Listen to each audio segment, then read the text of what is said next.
इंशाअल्लाह सामिईन। बिस्मिल्लाहिर्रहमानिर्रहीम अल्हम्दुलिल्लाहि रब्बिल आलमीन वल आक़िबतु लिल मुत्तक़ीन वस्सलातु वस्सलामु अला सय्यिदिल अंबियाइ वल मुरसलीन सय्यिदिना व हबीबिना व हबीबि रब्बिल आलमीन मुहम्मदिन व अला आलिहि व अस्हाबिहि व मन हदा बिहदिहि इला यौमिद्दीन। क़ाल अल्लाहु तबारक व तआला फ़ी किताबिहिल मजीद वल फ़ुरक़ानिल हमीद फ़अऊज़ु बिल्लाहि मिनश शैतानिर रजीम बिस्मिल्लाहिर रहमानिर रहीम। इन्नमा यअमुरु मसाजिदल्लाहि मन आमन बिल्लाहि वल यौमिल आखिर व क़ाल अन्नबिय्यु सल्लल्लाहु अलैहि वसल्लम मन बना मस्जिदन बनल्लाहु लहु बैतन फ़िल जन्नह औ कमा क़ाल सल्लल्लाहु अलैहि वसल्लम। बिरादरान इस्लाम, हम अल्लाह रब्बुल इज़्ज़त का जितना भी शुक्र अदा करें कम है कि अल्लाह रब्बुल इज़्ज़त ने फितनों के इस तारीक दौर में, जिसमें दुनिया मादी एतबार से अगरचे तरक्की के उरूज पर है और इंसान जमीन पर बैठकर आसमान पर कमंड डाल रहा है और इंसान ऐसे आलात ईजाद कर रहा है जिसके जरिए से वह आसानी के साथ दूसरे सैयारों पर पहुंच रहा है, मगर बहुत अफसोस के साथ कहना पड़ता है वही इंसान जो आसमानों और फिजाओं में उड़ रहा है और फिजाओं से बाहर जाने की कोशिश कर रहा है, वो जमीन पर इंसान बनकर जिंदगी जीने का सलीका नहीं सीख रहा है। उसे ये नहीं पता कि जमीन पर कैसे चलना है, उसे ये नहीं पता कि जमीन पर एक इंसान को दूसरे इंसान के साथ कैसे बात करनी है और कैसे गुफ्तगू करनी है। उसे इस बात का इल्म नहीं कि अगर वो जाता है तहारत के लिए तो उसे कैसे तहारत करनी है और कैसे सफाई हासिल करनी है। उसे ये नहीं पता है कि खाने का, इंसान होने के एतबार से खाने का तरीका क्या हो सकता है। उसे ये नहीं पता है कि एक इंसान का दूसरे इंसान के दिल में कितना एहतराम और कितना दर्द होना चाहिए। उसे सिर्फ इस बात की पड़ी है कि कैसे मेरा जेब भर जाए और कैसे मेरा पेट भर जाए।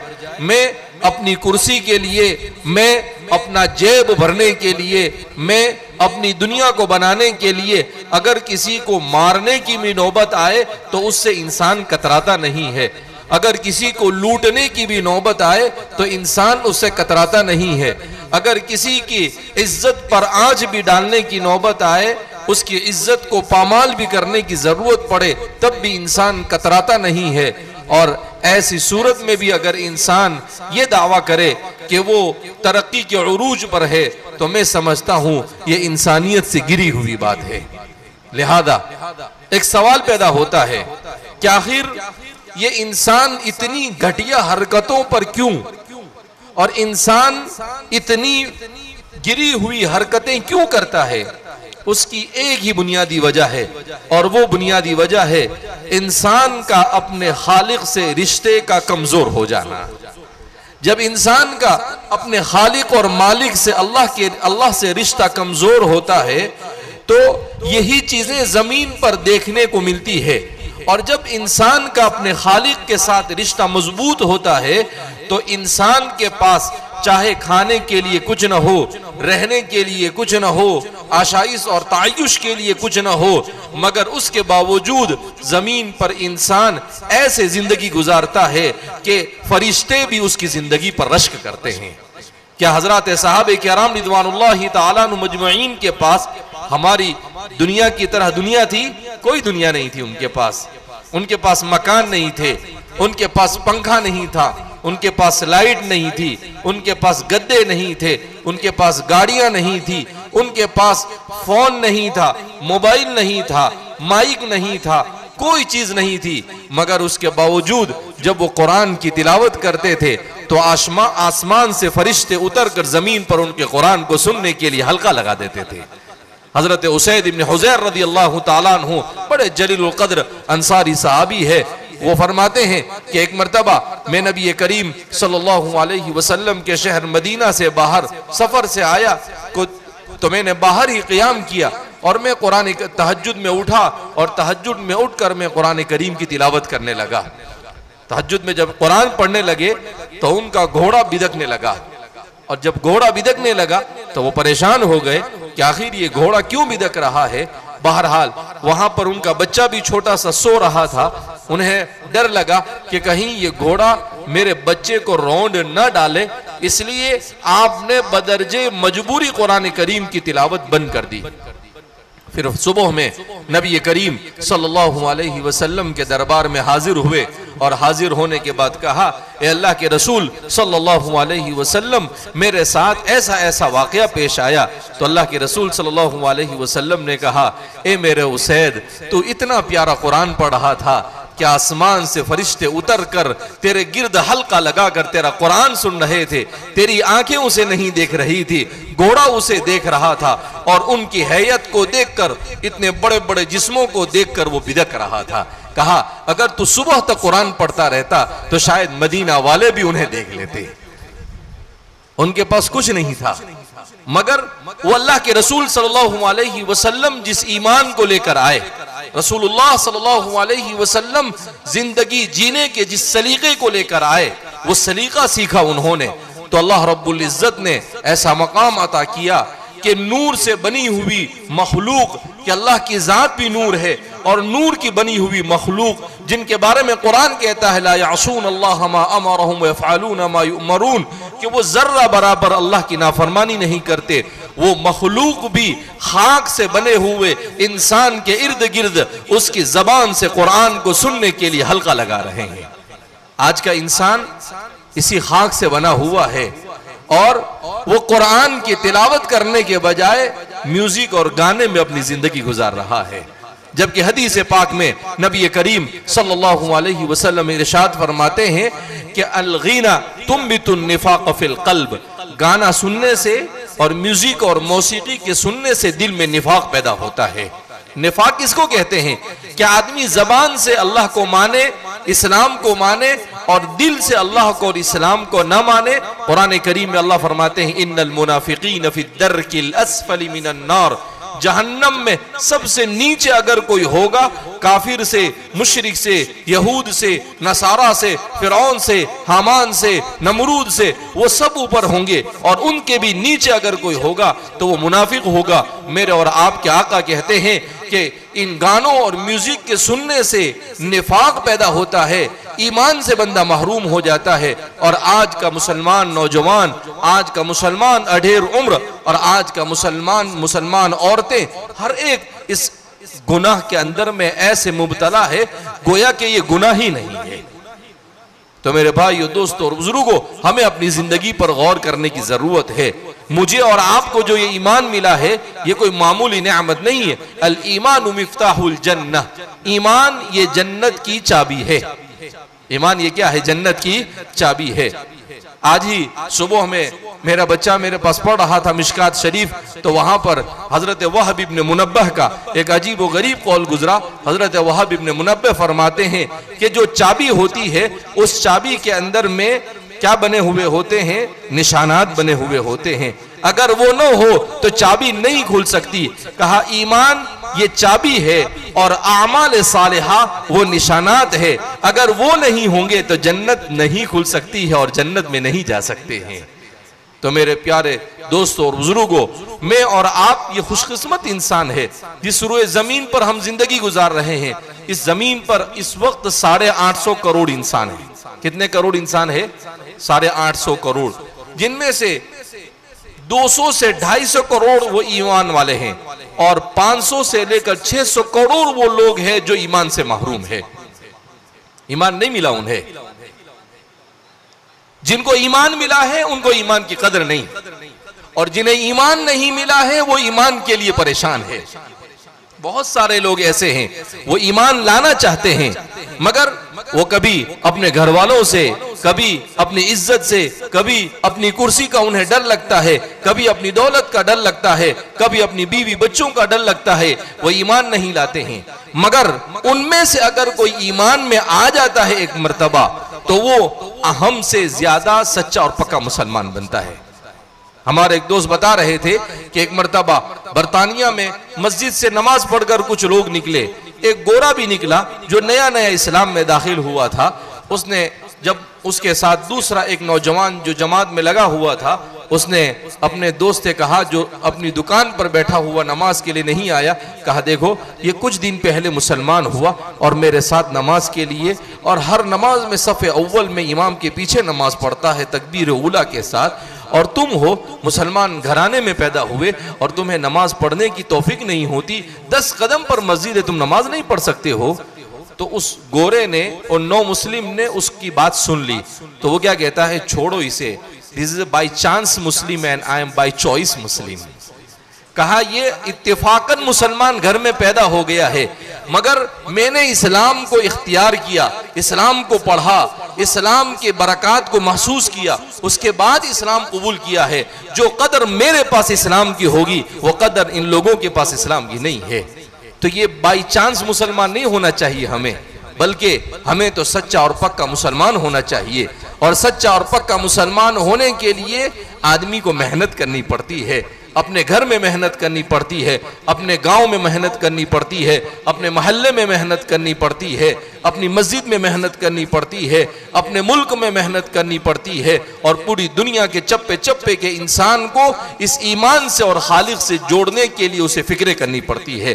तब जाकर ईमान की हरारत मिलती है, तब जाकर ईमान का नूर मिलता है, उसके बगैर ईमान का नूर नहीं हासिल होता है।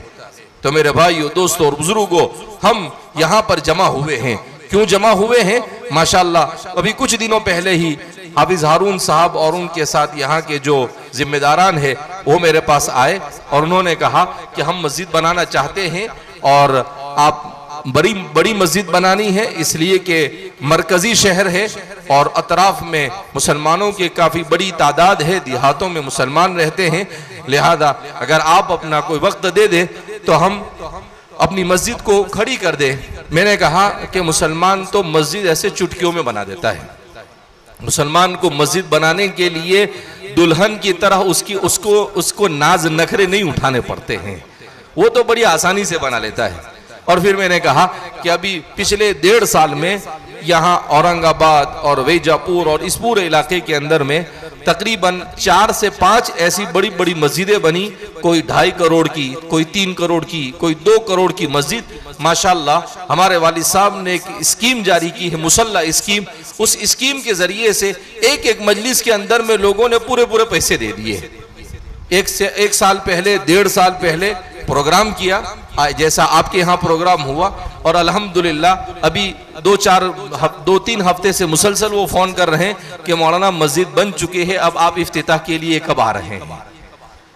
तो एक जमाना था, जैसा कि मौलाना ने भी कहा कि एक जमाना था कि छोटे छोटे काम के लिए भी आदमी पैसे के लिए तरसता था, मगर अब अल्लाह रब्बुल इज्जत ने दौलत दी है। और हदीस में है कि अल्लाह के रसूल सल्लल्लाहु अलैहि वसल्लम इरशाद फरमाते हैं कि मेरी उम्मत पर एक जमाना ऐसा आएगा, यफीदुल मालु फैदा, कि माल पानी की तरह बहेगा। माल कैसे बहेगा? पानी की तरह बहेगा। पहले हम लोग जब छोटे छोटे थे तो 5 पैसे और 10 पैसे की नान खटाई मिलती थी। आज भी मुझे याद है, कितने की? 5 पैसे की। 20 पैसे भी होते थे, 5 पैसे भी होते थे। आज से तकरीबन 35 साल 40 साल पहले की बात करता हूँ। चाय कितने की मिलती थी? 25 पैसे की चाय मिलती थी। आज तो 10 रुपए की चाय मिलती है, वो भी चाय नहीं होती है। हमारे वालिद साहब कभी कभी वो छोटे से कप में चाय देते थे तो वो कहते थे कि ये पीने के लिए है या चखने के लिए है। तो अब तो चखने के भी 10 रुपए होते हैं, और तब बड़े बड़े गिलास के अंदर में चाय मिलती थी। कितने की मिलती थी? 20 पैसे और 25 पैसे की, 50 पैसे की मिलती थी। और आज अगर उतनी लेने के लिए जाओ तो बोले गोल्डन चाय 50 रुपये, और कोई फेमस हो गया तो 100 रुपए की चाय। हैदराबाद के अंदर में हमारे एक दोस्त ने कहा कि मौलाना आज आपको बहुत अच्छी चाय पिलाएंगे। मैंने कहा कि भाई चाय होती है, उसमें क्या अच्छी होती है? कहा नहीं, वो यहाँ की फेमस चाय है, नीलोफर चाय। मैंने कहा अच्छा। मैंने चाय पी तो मुझे ठीक ठाक लगी, तो मैंने कहा कि ये चाय कितने की? मुझे अंदाजा था कि ये फेमस कह रहे हैं, इसका मतलब इसमें गड़बड़ है कुछ ना कुछ। तो उसने कहा कि 300 रुपए की एक चाय। कितने की रुपए की? तो कहा कि 300 की भी मिलती है, 400 वाली भी होती है, 500 वाली भी होती है। तो कहा ब्रांड बन गई है तो वो चीज क्या हो रही है? बिक रही है।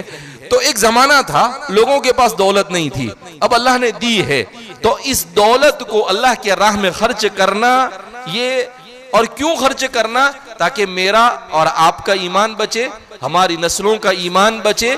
क्यों? इसलिए कि ईमान है तो सब कुछ है, ईमान नहीं तो कुछ नहीं। और जो दौलत अल्लाह के रास्ते में खर्च होगी उसका हिसाब नहीं होगा। क्यों? अल्लाह ने दी थी, अल्लाह के रास्ते में दे दी, तो अल्लाह कहेगा भाई इसका कोई हिसाब नहीं, ये हिसाब से माफ है। जो वक्त अल्लाह के जिक्र में, अल्लाह की इबादत में खर्च होगा उसका हिसाब नहीं होगा। अल्लाह कहेगा कि भाई हमने तुम्हें वमा खलक़तुल जिन्न वल इंसा इल्ला लियअबुदून, इबादत के लिए, जिक्र के लिए भेजा। जो वक्त जिक्र में गुजारा उसका हिसाब नहीं होगा। अब 24 घंटे में हम अंदाजा लगाए कि कितना वक्त जिक्र में लगाते होंगे। फर्ज नमाज नहीं पढ़ते हम, जबकि 5 फर्ज नमाज का भी अगर आप हिसाब लगाए तो मुश्किल से 25 से 30 मिनट होती है, और अगर उसके साथ सुन्नत मिला देवे तो बहुत बहुत तो 40 से 45 मिनट, 1 घंटा भी नहीं होता है। 1 घंटा भी उस खालिक और मालिक की इबादत के लिए खर्च करने के लिए हम तैयार नहीं, जिसने हमें पैदा किया, जो हमें खिलाता है, जो हमें पिलाता है, जो हमें जिलाता है और इतनी नेमतें अता फरमाता है कि अगर उनकी नेमतों को शुमार करे, व इन ताउद्दू निअमतल्लाहि ला तुहसूहा, अगर तुम अल्लाह की नेमत को शुमार करने पर आ जाओ तो शुमार नहीं कर सकते हो। अभी एक क्लिप देख रहा था मैं कुछ दिनों पहले, उसमें अंग्रेजी में थी, उसमें एक अजीब बात का इंकिशाफ किया था। उसने कहा कि ये जो दुनिया है, इस दुनिया में कुछ चीजें ऐसी है कि पूरी दुनिया का बका उन चीजों के ऊपर मौकूफ है। उसी में से एक है ऑक्सीजन। कोरोना के जमाने में जिसकी बॉडी में ऑक्सीजन कम हो गया वो इस दुनिया से क्या हो गया? चल बसा। कि भाई इतना ऑक्सीजन कम हुआ कि भाई आपका ऑक्सीजन ये 85, 90, कम से कम 90 के ऊपर होना चाहिए।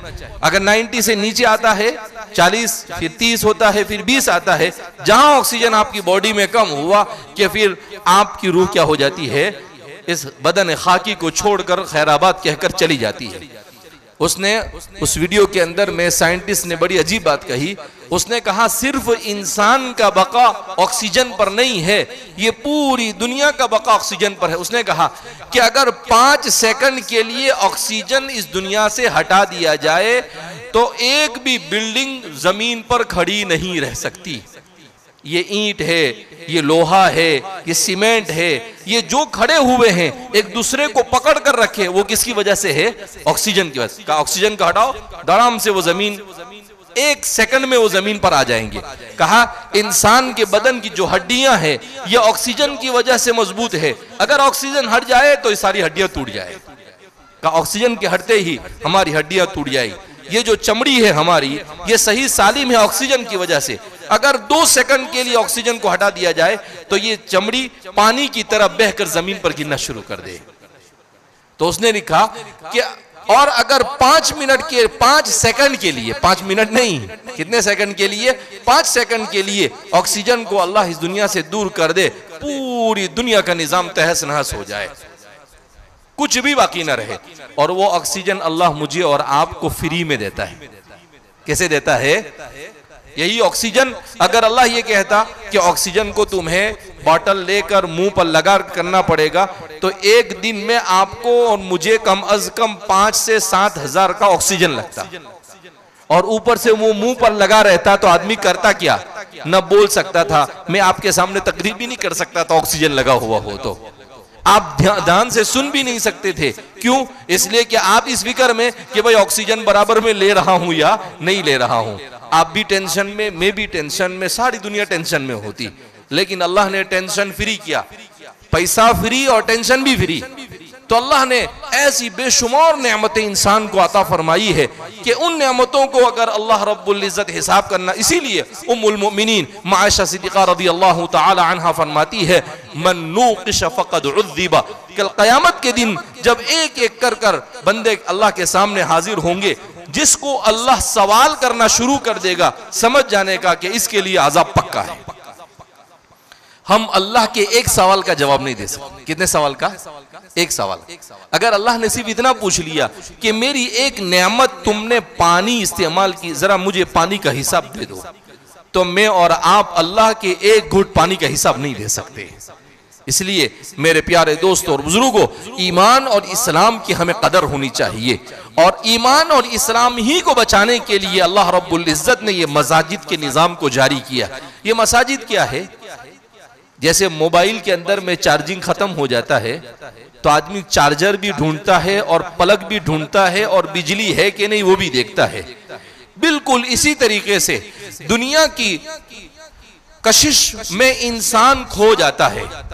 तो अल्लाह रब्बुल इज्जत सुबह में फजर की अजान के वक्त मुअज्जिन को कहता है कि चल भाई खड़ा हो जा और कह दे हय्या अलस सलाह हय्या अलल फलाह अस्सलातु खैरुम मिनन नौम अल्लाहु अकबर मिन कुल्लि शै। आ जाओ भाई मस्जिद की तरफ, अगर कामयाबी चाहिए मस्जिद की तरफ आओ, नमाज नींद से बेहतर है। तो ये क्यों बुलाया जा रहा है? कहा सुबह सुबह जब मेरा बंदा उठे तो पहले उसके ईमान की बैटरी चार्ज होनी चाहिए ताकि वो दुनिया में मस्त और गुम ना हो जाए। लिहाजा इस बिना पर मेरे भाइयों, दोस्तों और बुजुर्गों, हम इस बात को खूब अच्छी तरह समझे कि ये मसाजिद, ये मदारिस, ये मकातिब, ये दावत व तबलीग, ये खानकाही निज़ाम, ये सब है जिसने मेरे और आपके ईमान को बचा रखा है। वरना हमने दुनिया को देखा है, जिन मुल्कों में ये मसाजिद नहीं, जिन मुल्कों में ये मदारिस नहीं, जिन मुल्कों में ये मकातिब नहीं, जिन मुल्कों के अंदर में दावत व तबलीग और खानकाही निज़ाम नहीं, खुदा पाक की कसम 100% मुसलमान होने के बावजूद भी उनकी जिंदगी में ईमान नहीं है। आपको दूर दूर तक इस्लाम की कोई तशख़्ख़ुस नजर नहीं आएगा आपको कि ये मुसलमान भी है या नहीं। मस्जिदों पर, मिंबरों में, मेहराबों पर जो लोग आकर खड़े हुए हैं उनके सर से लेकर पांव तक कहीं पर आपको इस्लाम नहीं नजर आएगा। जब इमाम के जिंदगी में ईमान और तशख़्ख़ुस इस्लाम नहीं होगा तो अवाम की जिंदगी में कहां पर आएगा? अन्नासु अला दीनी मुलूकिहिम, लोग अपने बादशाह और अपने पेशवा के दीन पर होते हैं। जब उनकी जिंदगी में दीन नहीं, न बादशाहों की जिंदगी में दीन, न उलमा की जिंदगी में इस्लामी तशख़्ख़ुस की कोई अहमियत, तो जाहिर सी बात है ये हमारे यहाँ पर जो भी चहल पहल है ये सिर्फ और सिर्फ हमारे इन मसाजिद की, मदारिस की बरकत है। इसीलिए कुरान करीम में अल्लाह फरमाते हैं इन्ना अव्वल बैति वुदिअ लिन्नासि लल्लज़ी बिबक्कत मुबारकन व हुदल लिल आलमीन, कि रूए जमीन पर सबसे पहले आदम जब जन्नत से जमीन पर आए तो आदम ने अपना घर नहीं बनाया, आदम अलैहिस्सलाम ने सबसे पहले किसका घर बनाया? अल्लाह का घर बनाया। इन्ना अव्वल बैति वुदिअ लिन्नास लल्लज़ी बिबक्कत मुबारका, का मक्के मुकर्रमा में जो सबसे पहले काबतुल्लाह, तो हजरत इस्माइल ने तो हजरत आदम की वो तामीर जो हजरत नूह अलैहिस्सलाम के जमाने में तूफान की वजह से खत्म हो गई थी, उस पर दोबारा उसे खड़ा किया। वरना इसकी पहली बुनियाद डालने वाले कौन है? हजरत आदम अलैहिस्सलाम। हजरत अबू ज़र ग़िफ़ारी रज़ी अल्लाह ताला अन्हु फरमाते हैं कि सबसे पहले जमीन पर कहां पर अल्लाह का घर बना? तो अल्लाह के रसूल सल्लल्लाहु अलैहि वसल्लम ने कहा कि मक्के मुकर्रमा में बैतुल्लाह बना। तो अंबिया ने अपने घरों की फिक्र नहीं की लेकिन अल्लाह के घर की फिक्र की। क्यों? कि अल्लाह के घर की वजह से हमेशा हमेशा की जिंदगी, आखिरत की कामयाबी उसी पर मौकूफ है। अपना घर नहीं भी होगा तो जिंदगी गुजर जाएगी, मगर अल्लाह का घर नहीं होगा तो अगरचे जिंदगी गुजर जाएगी मगर आखिरत बिखर जाएगी, आखिरत हाथ नहीं लग सकती है। इसीलिए हजरत अबू ज़र फरमाते हैं सुम्मा, उसके बाद कौन सा घर बनाया गया अल्लाह का? तो फरमाया बैतुल मक़दिस को अल्लाह के रसूल सल्लल्लाहु अलैहि वसल्लम फरमाते हैं आदम अलैहिस्सलाम ही के हाथों तामीर किया गया, सुलेमान ने तो बाद में उस पर बनाया। तो अंबिया, अल्लाह के रसूल सल्लल्लाहु अलैहि वसल्लम जब मदीना तशरीफ लाए तो आप हजरत अबू अय्यूब अंसारी के घर में रहे, मगर अपना घर बनाने से पहले आपने किसका घर बनाया? अल्लाह का घर बनाया, मस्जिद नबवी की तामीर की। तो मस्जिद नबवी की तामीर की और अल्लाह के रसूल सल्लल्लाहु अलैहि वसल्लम ने कहा कि भाई ये जमीन किसकी है जहां पर मस्जिद नबवी की तामीर करनी थी? तो लोगों ने कहा कि दो यतीम बच्चों की है। उन बच्चों को बुलाया गया तो उन बच्चों ने कहा कि आप अल्लाह का घर बनाते हैं, हमने ये जमीन ऐसे ही वक्फ कर दी।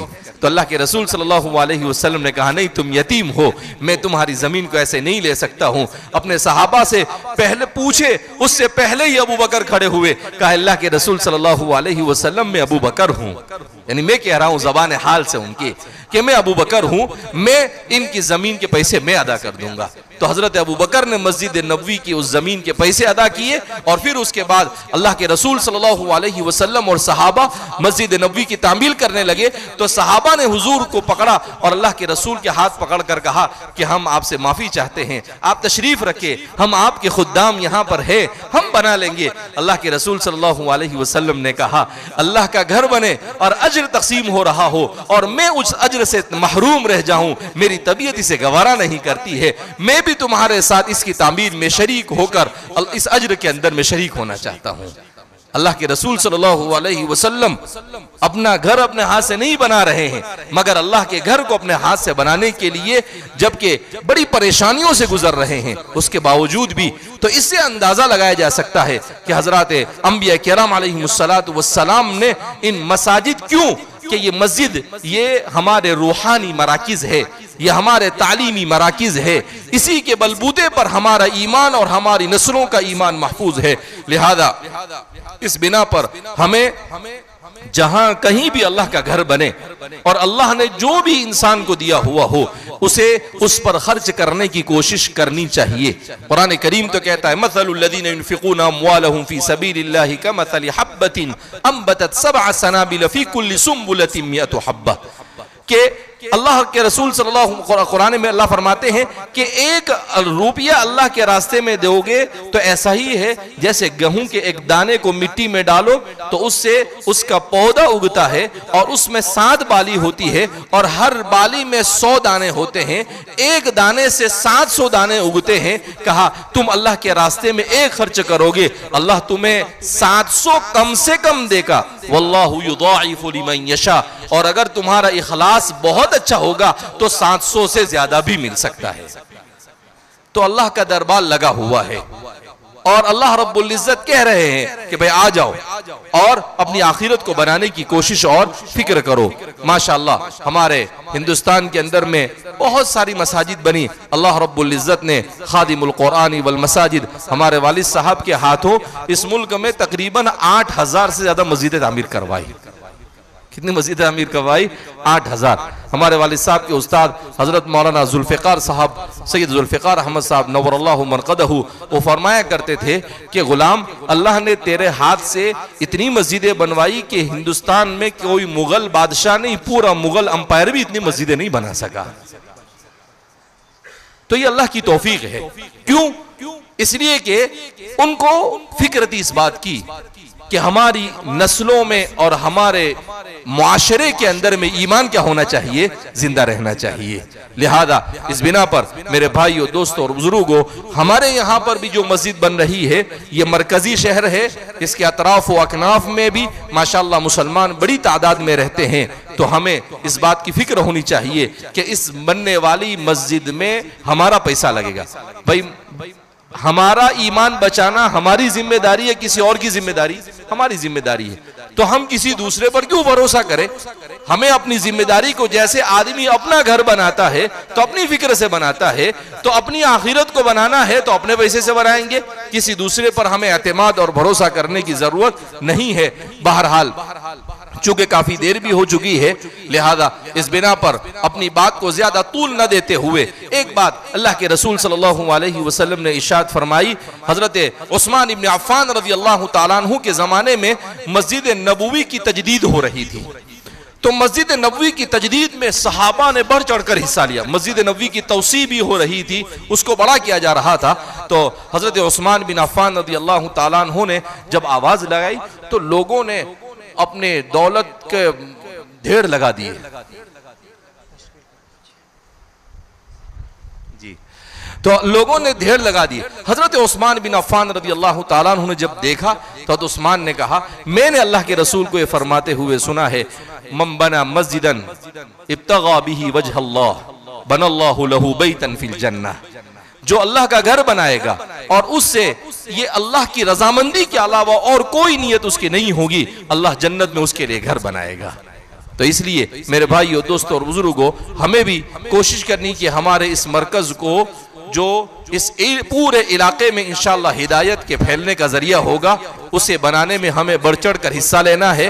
आपका ये जो मरकज है, अभी हमने उसकी तफसील निकाली तो ये तकरीबन हो रहा है 17,000 स्क्वायर फीट का, जिसमें 14,000 स्क्वायर फीट में नमाज होगी और दूसरे 3,000 स्क्वायर फीट में मस्जिद की इनकम के लिए दुकानें वगैरह बनेगी। आप इसको 1400-1500 से ज़रब देते हैं तो ये तकरीबन 2.5 करोड़ रुपए होते हैं। इसमें 1700 लोग नमाज पढ़ सकते हैं। एक आदमी अगर 15,000 रुपए एक मुसल्ले के होते हैं, 15,000 रुपए एक मुसल्ले के देता है और 1700 मुसल्ली हमारे तैयार हो जाते हैं, तो हमारा अल्लाह का ये घर आसानी से बन जाता है। इसके बनने में कोई देर लगेगी नहीं। लिहाजा इस बिना पर इसमें घबराने की जरूरत नहीं, डरने की जरूरत नहीं। दिल खोलकर जो कुछ यहाँ, और आपको एक साथ नहीं देना है। अगर कोई आदमी ये चाहे कि भाई मस्जिद 1.5 साल के अंदर में बनने वाली है और वो एक मुसल्ला है, वो कहे कि मेरी इनकम ऐसी है कि 2-2 हज़ार में दे सकता हूं, तो आप 2-2 हज़ार भी दे सकते हैं महीने में। आपको एक साथ पूरी रकम नहीं देनी है। अगर अल्लाह ने किसी को सलाहियत दी है, वो 5 मुसल्ले ले सकता है, एक मेरी तरफ से, एक मेरी बीवी की तरफ से, क्योंकि उसको भी तो जन्नत में साथ ले जाना है ना। हमारे वालिद साहब एक चुटकुला सुनाते थे। वो कहते थे कि एक मर्तबा एक मौलवी साहब ने बयान किया, कहा कि जन्नत में 70 हूरें मिलेगी और ये दुनिया की जो बीवी है वो हूरों की सरदार होगी। तो कहा, एक बूढ़े मियाँ खड़े हुए और कहा, एक मर्तबा फिर रिपीट करो, क्या कहा आपने? कहा कि ये जन्नत में हूरों की सरदार होगी। भाई मेरे को ऐसी जन्नत नहीं चाहिए। तो वो मौलाना साहब परेशान कि भाई क्या हुआ, कि क्यों? कहा, ये इतनी बिगड़ी हुई है कि वो 70 हूरों को भी बिगाड़ देगी। वो 70 हूर को भी क्या कर देगी, ये बिगाड़। इसलिए मेरे को जन्नत चाहिए नहीं। बहरहाल तो इसलिए ऐसा नहीं, ये ऐसा कब होता है? जब दोनों तरफ से बैलेंस नहीं होता है, जब मामलात सही नहीं होते हैं तो आदमी बीवी से परेशान होता है। लेकिन अगर आदमी, उम्मुल मोमिनीन आयशा फरमाती है कि अल्लाह के रसूल सल्लल्लाहु अलैहि वसल्लम ने इरशाद फरमाया, खैरुकुम खैरुकुम ली अहलिकुम व अना खैरुन ली अहली, कि तुम में सबसे बेहतर वो है जो अपने घर वालों के लिए अच्छा हो और मैं अपने घर वालों के लिए अच्छा हूं।